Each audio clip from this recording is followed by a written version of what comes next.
আগামীকাল পবিত্র ঈদ উল ফিতর, মুসলিম ধর্মাবলম্বীদের সবচেয়ে বড় ধর্মীয় উৎসব। এক মাস সিয়াম সাধনার পর ঈদ ঘিরে রাজধানী জুড়ে নেওয়া হয়েছে ব্যাপক প্রস্তুতি।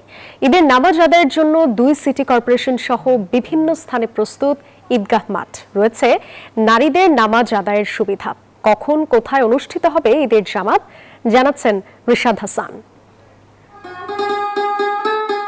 এক মাস সিয়াম সাধনার পর আনন্দের বার্তা নিয়ে হাজির পবিত্র ঈদ উল ফিতর।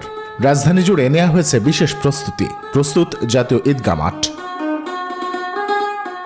রাজধানীতে প্রধান জামাত হবে হাইকোর্ট সংলগ্ন জাতীয় ঈদগাহ মাঠে সকাল 8:30টায়। এখানে নামাজ আদায় করবেন 200-র বেশি সার্ভিস ও ফিচারে। লেনদেনের সব বিকাশ অ্যাপে সম্ভব। রাষ্ট্রপতি, প্রধানমন্ত্রী, মন্ত্রিসভার সদস্য, বিদেশি কূটনৈতিক, সরকারের ঊর্ধ্বতন কর্মকর্তা সহ বিশিষ্ট ব্যক্তিরা। আবহাওয়া অনুকূলে না থাকলে এই জামাত অনুষ্ঠিত হবে বায়তুল মুকাররম মসজিদে। ইসলামী ফাউন্ডেশনের তথ্যমতে জাতীয় বায়তুল মুকাররম মসজিদে অনুষ্ঠিত হবে মোট 5টি ঈদ জামাত। প্রথম 4টি সকাল 7টা, 8টা, 9টা ও 10টায়, সবশেষ সকাল 10:45।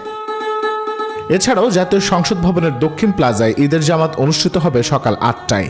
ঢাকা বিশ্ববিদ্যালয় কেন্দ্রীয় মসজিদে 2টি জামাত সকাল 8টা ও 9টায়। রাজধানীর আগারগাঁও পুরাতন বাণিজ্য মেলা মাঠে সকাল 8টায় ঈদের জামাত আয়োজন করেছে ডিএনসিসি।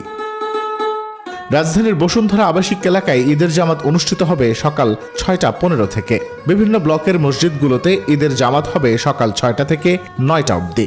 থাকছে নারীদের নামাজ আদায়ের আলাদা ব্যবস্থা। রিশাদ হাসান, নিউজ 24, ঢাকা।